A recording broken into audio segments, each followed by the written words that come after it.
अस्सलाम वालेकुम फैज़ भाई।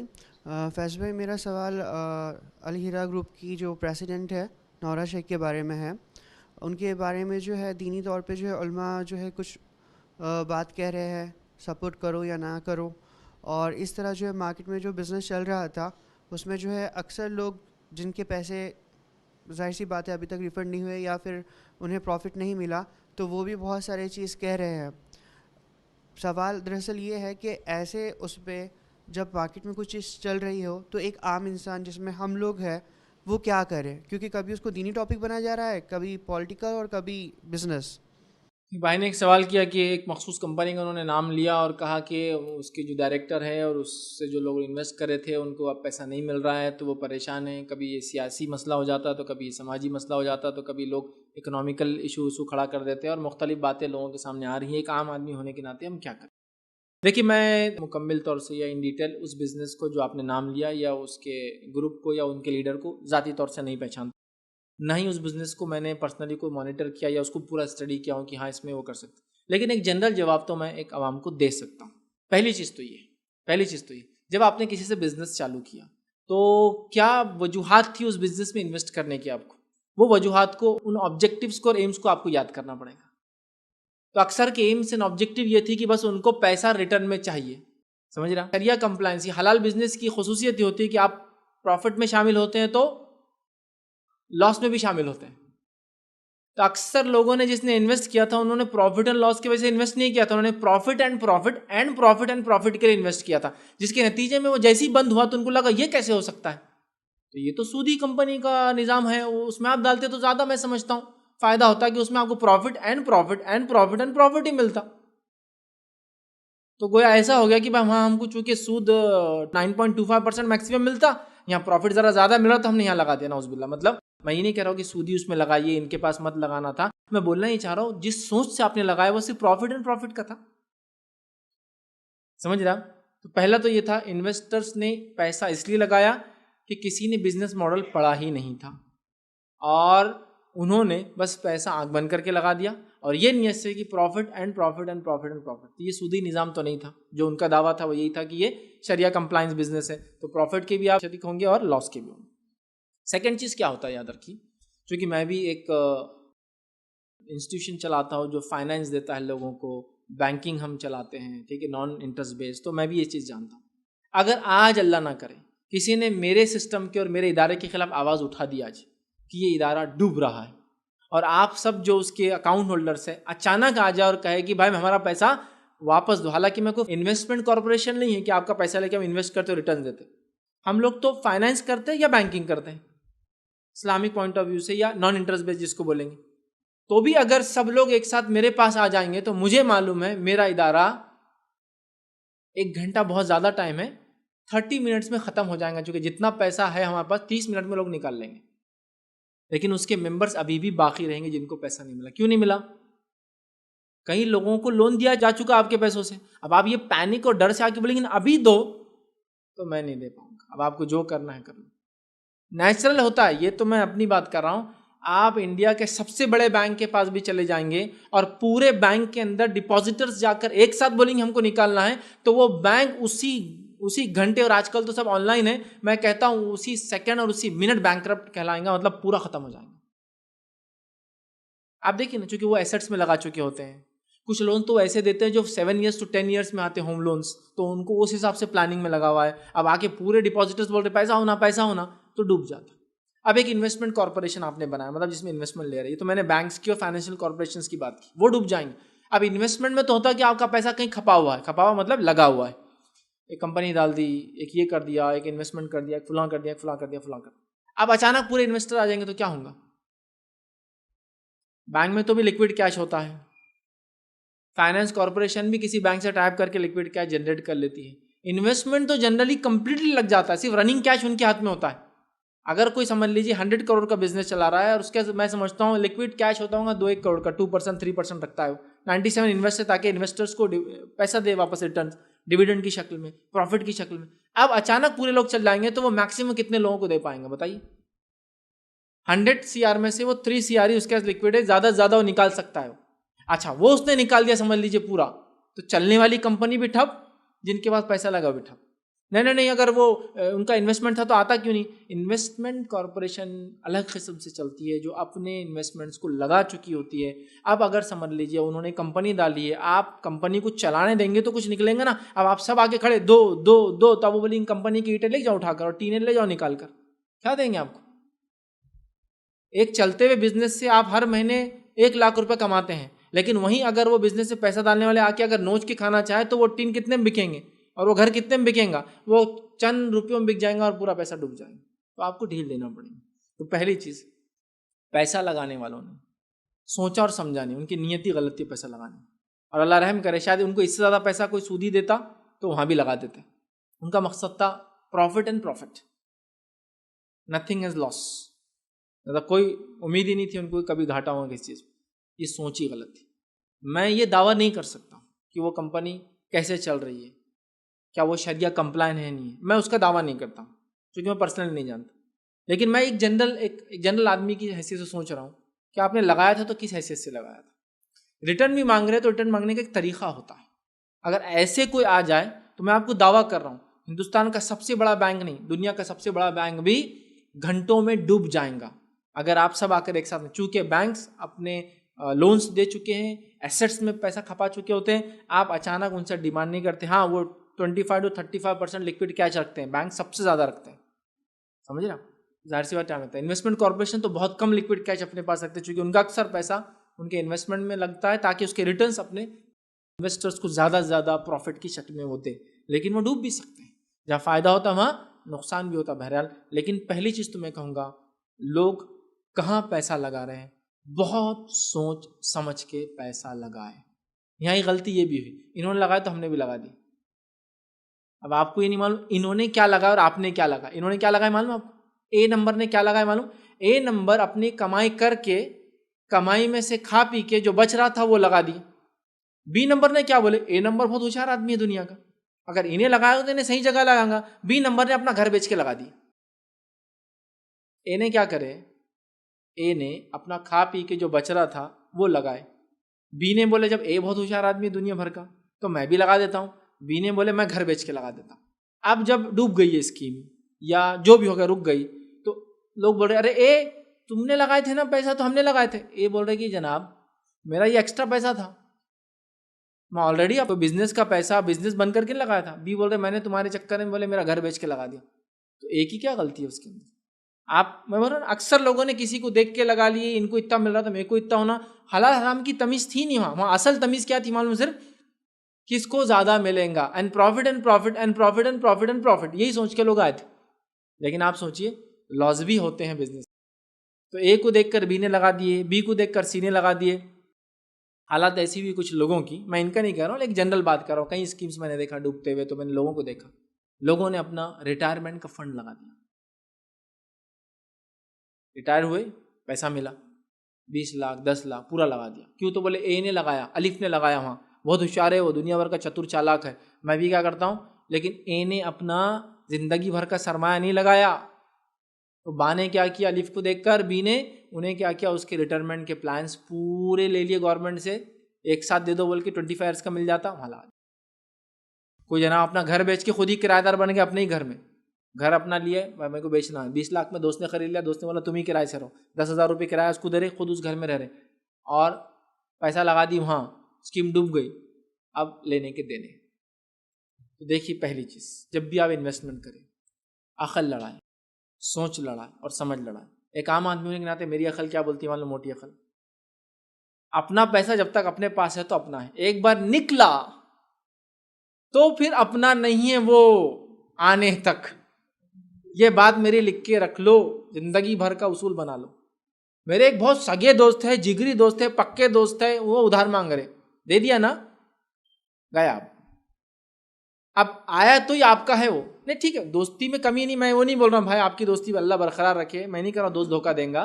लेकिन मैं क्या कहना चाह रहा हूँ, मेरी मोटी अकल बोलती पैसा एक बार हाथ से गया तो जब तक वापस नहीं आता इसकी कोई उम्मीद नहीं है कि अब आपका है। अल्लाह आपको उसका अजर देगा, एक अलग बात है। दोस्त सेहतमंद है, बीमार हो सकता है, चलता हुआ बिजनेस उसका डूब सकता है, अल्लाह ना करे उसको मौत आ सकती है, उसके वारिस आपको वापस नहीं लौटाने की हैसियत में रहने वाले।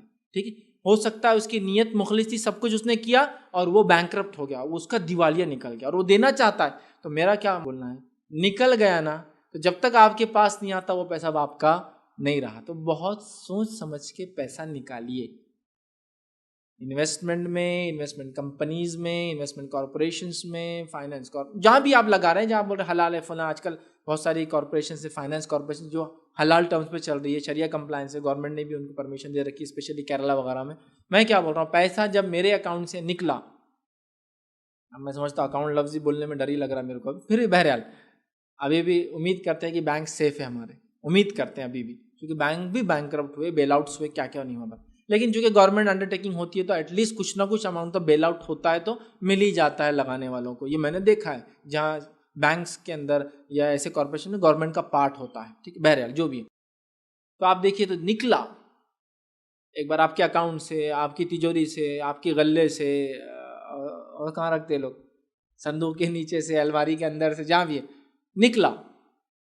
जब तक दोबारा नहीं आता अब मत समझना, तो वही निकालना। फिर कैसा समझना, निकला मतलब डूब गया, जो जायद आ रहा अल्हम्दुलिल्लाह फायदा हुआ, समझ रहे हैं। उसके बुनियाद पर पूरे तिजारत खड़े कर लिए, उसके बुनियाद पर बच्चों की शादियाँ तय कर ली, जो गया उसके बुनियाद पर, अब आएंगा नहीं मालूम, आपके बहुत जिगरी दोस्त को दिया लेकिन अब वो देंगे तो शादी होंगी, ये नहीं होना चाहिए। फिर ऐसा दीजिए जो आपका इससे हट करे, ऐसा दीजिए जो आपके हज को जाने से हट करे। तो हम लोग सोचते नहीं, यहाँ सबसे बड़ी गलती होती है कि अलिफ ने क्या बाने क्या, मतलब एक मेंढी गिरी दूसरा मेंढी चलती रहती है उसके पीछे, ऐसा नहीं होना चाहिए। तो अक्सर लोग ऐसे ही फंसते हैं, किसी ने कोई मॉड्यूल नहीं पढ़ा, कुछ नहीं देखा, एक चला पीछे दूसरा चला, उसके पीछे तीसरा चला, अच्छा मालूम भी नहीं इन्हें क्या ला, इन्हें क्या ला, इन्हों जनाब जो है अपनी बचत का एक हिस्सा डाल रहे हैं। दूसरी एक बात याद रखो, पैसा एक बार निकला पहली बार तो बहुत सोच समझ के निकालो, गया तो आएगा, जब तक नहीं आया समझ लो डूब गया। दूसरी चीज, कभी भी इन्वेस्टमेंट करते हैं आप कहीं, तो अपने पूरे अंडे एक बास्केट में नहीं रखना कभी भी। क्या होता मालूम, अगर वो हाथ से छूटी थैली तो पूरे अंडे एक साथ फूट जाते हैं। तो होशियार आदमी क्या करता है, 4 अंडे यहाँ डालता है, 4 अंडे यहाँ डालता है, 2 अंडे वहाँ डालता है, 2 अंडे वहाँ रखता है। अब आप क्या कर रहे हैं, एक तो इन्वेस्ट कर रहे हैं और इन्वेस्टमेंट पे अपने आप को डिपेंड कर ले रहे हैं। जैसा मिसाल के तौर पर 5 लाख इन्वेस्ट कर दिया, 10 लाख इन्वेस्ट कर दिया, 3% से 3.5% से जो भी प्रॉफिट आ रहा है, डिविडेंड आ रहा है, प्रॉफिट आ रहा है, तो ईयरली 36%, 40%, 45%। तो आप एक साल मेहनत मशक्क़त की, दूसरे साल मेहनत मशक्क़त की, तीसरे साल मेहनत मशक्क़त की, और वहीं आप डालते गए और आपने मेहनत मशक्क़त छोड़ दी, उसी पर डिपेंड हो गए। 10 साल तो चले गए ज़िंदगी के, 30 से आप 40 के हो गए, कंपनी बंद, और पूरे अंडे एक ही बास्केट में थे आपके, और आप पूरी तरह से उस पर डिपेंड थे। आप समझ रहे क्या हाल होता फिर आदमी का। तो कभी भी अगर आप इन्वेस्ट कर रहे हैं तो कई जगह पहले तो बहुत सोच समझ के, पैसा निकला फिर जब तक वापस नहीं आता आपका नहीं रहा। दूसरा, एक जगह नहीं करना, कभी भी कई जगह करना। तीसरा, इन्वेस्टमेंट कभी वो पैसा करना जो आपके बिजनेस से, रोटेशन से जायद हो। अपनी ज़रूरतों के चीज़ों को इन्वेस्टमेंट में नहीं डालना कभी भी। जैसा कि आपको पेंशन जो आ रही है, पेंशन बहुत अहम चीज़ है, आपने ज़िंदगी भर जो मेहनत की उसका बदला है, पूरी पेंशन बेच के आप किसी इन्वेस्टमेंट में डालें, कभी भी ये सलाह नहीं दी जा सकती। कोई बेवकूफ़ी ऐसी सलाह किसी को देंगे। अपना घर बेच के इन्वेस्टमेंट में डाल दे, कभी ये गलती नहीं करना। कभी भी इन्वेस्टमेंट वो पैसा डालना जो आपके इस्तेमाल से जायद हो, या ऐसे हो जो चले गए तो आपको कोई बहुत बड़ा लॉस, झटका बर्दाश्त करने की जरूरत ना पड़े, आप सदमा ना ले ज़्यादा। इसके बाद याद रखिए, जब आपने इन्वेस्ट किया तो ये चीज़ करके, चौथी बात याद रखिए, वो मुनाफा भी देगा और नुकसान भी देगा, वरना फिर वो इन्वेस्टमेंट कहाँ हो, तो सूद हुआ। मुनाफा कहाँ हो, तो आप जब इन्वेस्ट कर रहे हैं तो मुनाफा भी हो सकता है और घाटा भी हो सकता है। हम लोग क्या नियत से जा रहे हैं जब भी इन्वेस्ट कर रहे हैं, मुनाफा मुनाफा एंड मुनाफा एंड मुनाफा एंड ज्यादा मुनाफा और ज्यादा मुनाफा और ज्यादा। ये क्या है? ठीक। तो बहरहाल बहुत सारे लोग लालच में भी थे, जिन्होंने कुछ नहीं देखा। अल्लाह रहम करे, मैंने तो ऐसे भी लोग को देखा, बैंक में कितना मिल रहा, अरे बैंक ज़्यादा 10% दे रही, यहाँ डाल दो, यहाँ 30 मिल रहा, डाल दो। मतलब अल्लाह रहम करे, उनके दिल में हलाल और हराम की तमीज़ भी नहीं थी, उनके लिए सिर्फ ज़्यादती की तरजीह थी कि ज़्यादा कैसे मिलता है। ठीक है। तो बहरहाल ऐसे कोई भी इन्वेस्टमेंट हो या उसके जो मसाइल हो, पहले तो हम अल्लाह ताला से दुआ करते हैं अगर ऐसा कोई नुकसान हुआ है तो, चूँकि उम्मत मुस्लिमा का पैसा होता है, चाहे वो थोड़ा हो चाहे ज़्यादा हो, उसका हमें बड़ा अफसोस है, याद रखें। हम अल्लाह से दुआ करते हैं कि अल्लाह ताला उन लोगों को सब्र दे जो उसमें शामिल थे, अल्लाह ताला चलाने वालों को ये तौफीक दे और ये अज़्म दे और ये हिम्मत दे कि वो फिर खड़े हो, क्योंकि उनका दावा था कि उन्होंने हलाल पर किया, तो अल्लाह उनको अज़्म दे, हिम्मत दे कि वो फिर खड़े हों। लोगों को इस चीज़ का भी सब्र दे कि वो समझे, अचानक जब मांगने जाएंगे तो इसका बेनिफिट किसको नहीं मिलता है। मैं कह रहा हूँ ना, मेरे पास भी कोई अचानक आ जाए और मेरे जो हम बैंकिंग चलाते हैं बिला सूदी उसमें मांगने लगे, तो एक दिन भी हम भी एक दिन में डूब जाएंगे। अगर थोड़ा सा मौका दिया जाए, हमेशा प्रॉफिट का वादा अगर किया भी था तो प्रॉफिट हमेशा मिले ये ज़रूरी नहीं था, क्योंकि हलाल हराम बिजनेस की फ़र्क ये है कि हलाल के अंदर मुनाफा और दोनों होता है। तो अगर किसी ने मुनाफा उठाया है तो वो अब नुकसान को भी बर्दाश्त करे। इस वक्त कुछ लोग कहते हैं हमने तो अभी डाला था इस इन्वेस्टमेंट में और अभी डूब गया हो, तो बहरहाल आपने बहुत सोचना और समझना चाहिए। मैं यही तो कह रहा हूँ, बहुत सोचना समझना चाहिए था। पर मैंने तो मेरा घर बेच दिया तो ये आपकी गलती थी, मैंने पेंशन लगा दी तो आपने बहुत गलत काम किया। जिसने भी आपको सुझाव और मशवरा दिया ये दुरुस्त नहीं था, याद रखिए। तो बहरहाल खैर, लेकिन माल माल होता है, जाने से इंसान को बड़ी तकलीफ होती है। तो हम बहरहाल दुआ करते हैं उन तमाम के लिए कि अल्लाह उन्हें सब्र दे और इस नुकसान का उन्हें बेहतरीन बदला दे, चलाने वालों को तौफीक दे कि वो अज़्म के साथ जो वापस खड़े हो और इन्वेस्टर्स को वापस जो है वो चीज़ वो देना चालू करे, मुनाफा गो इसमें कुछ देर क्यों ना हो, लेकिन वो फिर देना चालू करे ताकि लोगों को इसमें आजमाए। रहा ऐसे टाइम पर किसी पे इल्ज़ाम लगाना, दीनी तौर से लेना, दुनियावी तौर से लेना। एक साहब मेरे पास आ गए, बोले वो एक तुम्हारी जमात के थे और उन्होंने डुबा दिए। मैंने कहा अच्छा, ये आपको पहले से मालूम था या अभी मालूम हुआ? तो बोले पहले से मालूम था। तो अभी डाले के मतलब मुनाफा आ रहा तुमको सब जगह से होना, और नुकसान हुआ तो अब जमात गैर जमात, मसलक गैर मसलक, आलिम गैर आलिम, तो ये आप कहेंगे पहले सोचना था ना। मैं डालते वक्त मुनाफा कोई भी तो हमको चलेगा, लेकिन नुकसान हुआ तो अब निकालेंगे तेरा मसलक, तेरी जमात और तेरा फ़िरक़ा और तेरा मजहब या तेरे मसाइल। ये तो कोई तरीक़ा ही नहीं याद रखे। ये सब बोलते हैं डूबते को तिनके के सहारे वाली हरकतें, ये नहीं होना चाहिए ऐसे, ये ठीक नहीं। रहा मामला उलमा इसमें थे, मैं नहीं जानता हूँ जो उलमा शामिल थे या ऐसे कोई भी कॉरपोरेशन में या कोई भी इन्वेस्टमेंट ग्रुप में उलमा अगर शामिल थे तो क्या उलमा ने उस मॉडल को पढ़ा था, मैं नहीं जानता। तो लिहाजा मैं उस पर कमेंट नहीं कर सकता हूँ उनका क्या था। मैं ये भी नहीं कह सकता हूँ कि क्या कोई इन्वेस्टमेंट ग्रुप किसी मसलक से जुड़ा है, चूँकि चलाने वालों के अपने मसलक और जमातें हो सकती है, लेकिन ज़रूरी नहीं वो ग्रुप का मसलक और जमात। जैसा हमारे बच्चे स्कूल में जाते, कौन से स्कूल में जाते हैं, उनका क्या मसलक है हम नहीं देखते, हम देखते हैं एजुकेशन जो हो रहा है वो सही होना चाहिए। लेकिन अगर नुकसान होता तो तुम्हारा मसलक तुम्हारी जमात, ये तो बहुत ही घिनौनी बात है कि फ़ायदा उठाते वक्त आपने उनसे उठाया, नुकसान हो तो बोल रहे उनकी जमात अलग थी तो हमारे बच्चों को नुकसान पहुंचा, ऐसा ही नहीं पड़ा, ऐसा नहीं होना चाहिए। लिहाजा ये सब चीज़ें तो अभी ठीक नहीं है। अब जब लेकिन ऐसा नुकसान होता है, ऐसे ग्रुप्स डूबते हैं वगैरह, तो बहुत शोरश होता है। और ये बात भी मैं कहूँगा आखिर में कि पॉन्जी स्कीम्स जो होती है उनकी स्टडी ज़रूर की। मैं नहीं कह रहा हूँ कि आपने जो सवाल किया वो पॉन्जी थी नहीं थी, मैं किसी पर इल्ज़ाम नहीं रहा। पॉन्जी स्कीम पर नज़र रखा करें, मतलब हकीकत में रियल इन्वेस्टमेंट्स क्या होते हैं और पॉन्जी इन्वेस्टमेंट्स क्या होते हैं। मतलब ये कि हकीकत में एक कंपनी रियली इन्वेस्ट कहाँ करती है और उसका मुनाफा देती है, और एक होता है पॉन्जी, मतलब वो स्कीम में कोई मुनाफा नहीं होता है, इसमें लोगों को मेंबर बनाया जाता है और आने वाले मेंबर का पैसा मुनाफे की शक्ल में पहले वाले मेंबर्स को दिया जाता है। इसको बोलते हैं पॉन्जी स्कीम्स। और पॉन्जी स्कीम्स भी याद रखिए, झूठी स्कीम्स ऐसी इनकी ज़िंदगियाँ बड़ी लंबी होती हैं। आप ये दावा नहीं कर सकते। मैं ऐसी स्कीम्स को जानता हूँ जो इंडिया में चली 30 साल तक, एक पॉन्जी स्कीम चली थी। कितने साल तक? 30 ईयर्स चली थी। और 30 ईयर्स के बाद पता चला ये झूठी थी। वो क्या करते थे, 500 रुपये का मेंबर बनाओ, बनाने वाले को 100 रुपये, उसके ऊपर वाले को 100 रुपये, 300 रुपये कंपनी को, फिर वो बनाया 100 ऐसे बढ़ते आते थे, चलते रहा। लेकिन जब वो पहले देने वाले बंद हो गए तो पूरी स्कीम कोलैप्स हो गई। ये होता है, याद रखिए, ये पॉन्जी स्कीम्स की अलामत है। तो ये ज़रूरी नहीं है कि लंबा चले तो सच्चा होता है, छोटा चले तो वो झूठा होता है, ये भी नहीं है, ऐसा मैं नहीं कह रहा हूँ। लेकिन लोगों की नज़र हो कि झूठी स्कीम्स क्या होती हैं, उनकी पहचान क्या है, उनकी अलामत क्या है, हम उसमें पैसा डालें या ना डालें। और जब भी पैसा डालें बहुत सोच समझ के डालें। जाने के बाद जब तक वापस नहीं आता है ना, तो फिर वो आपका नहीं रहता। ऑन पेपर तो बोल सकते हैं आप, लेकिन ऑफ पेपर वो उसकी हकीकत हम सब जानते हैं। तो लिहाजा बहुत एहतियात करने की ज़रूरत है और किसी दीन किसी मसलब को इसमें लाने की ज़रूरत नहीं। बहुत सारे लोग नॉन मुस्लिम कंपनियों में डालते हैं, फिर क्या होता है? क्या उसके मज़हब को बुरा बोलते हैं? नहीं बोलते हैं ना। आप बोलते हैं वो डूब गई, कई बड़े बड़े लोग डूबे ना, मैं आप क्या बताऊँगा, हज़ारों करोड़ के ग्रुप्स डूबे हैं। उनके मालिकान आज भी जो जेलों के अंदर आराम से रह रहे हैं। ठीक है, तो मैं डिटेल में नहीं जाना चाह रहा हूँ उसके। वहाँ मज़हब को नहीं काउंट करते, किसी का मज़हब मसलक ये सब लाना ठीक नहीं है। आपने जो सोचा था पहले मुनाफा, वो सोच ही आपकी गलत थी। आपने जो मेहनत छोड़ दी और मेहनत कशी की ज़िंदगी छोड़कर उस पर पूरे डिपेंड हो गई, आपकी गलती थी सबसे बड़ी। जो आपने इन्वेस्टमेंट किया, इन्वेस्टमेंट में कहीं ऐसा ज़िंदगी गुजारते आप डिपेंड होकर। लोगों ने काम धंधे छोड़ दिए, जॉब वगैरह बंद कर दिए, बिजनेसेस बंद कर दिए, नहीं बोले वहाँ लगा दी।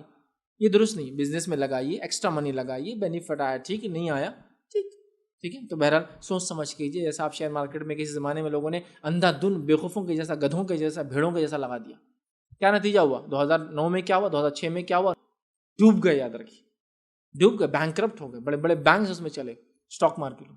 तो आप देखिए तो सही कहाँ लगा रहे हैं। फिर क्या है, स्टॉक मार्केट के बाद आपने इतने अजीब अजीब चीज़ें बहरहाल उसके बाद लाना शुरू की। मैं सोने में लगा रहा हूँ, मैं चांदी में लगा रहा हूँ, मैं पीतल में लगा रहा हूँ, मैं तांबे में लगा रहा हूँ, मैं इसमें लगा रहा हूँ, मैं उसमें लगा रहा हूँ। हकीकत में ना कोई पीछे पीतल है ना तांबा है, वो मार्केट भी ऐसी डेवलप किया गया जिसके अंदर कमोडिटी बोल के लाई गई, और कमोडिटी में कोई कमोडिटी आपके पास थी नहीं बोले, आप बोले तो भेज देते, कुछ भेजे नहीं उन्होंने, लोग उसमें डूबे। ठीक है, तो बहुत सोच समझ के अपना एक्स्ट्रा पैसा लगाने की ज़रूरत है, वरना जो कमा रहे हैं हलाल कमाइए और अच्छे से अपने भी बच्चों पे खर्च कीजिए, ज़्यादा अच्छा है। जब लगाते सोच समझ के लगाइए, और ये नीयत से लगाइए कि प्रॉफिट एंड लॉस दोनों हैं। अल्लाह से दुआ करें, नुकसान हो जाए तो ये अल्लाह की तरफ से, फ़ायदा हो भी तो बहरहाल अल्लाह की तरफ से, चूँकि मोमिन को कोई तकलीफ नहीं पहुँचती मगर जो उसका रब चाहता है। और हर नुकसान के बदले इन्ना लिल्लाहि व इन्ना इलैहि राजिऊन पढ़े, और साथ में अल्लाह से दुआ करे कि अल्लाह इस नुकसान का हमें बेहतरीन बदला अता फरमाए। अल्लाह रब्बुल इज़्ज़त उम्मत मुस्लिमा की माल और जान की बहरहाल हिफाजत करे।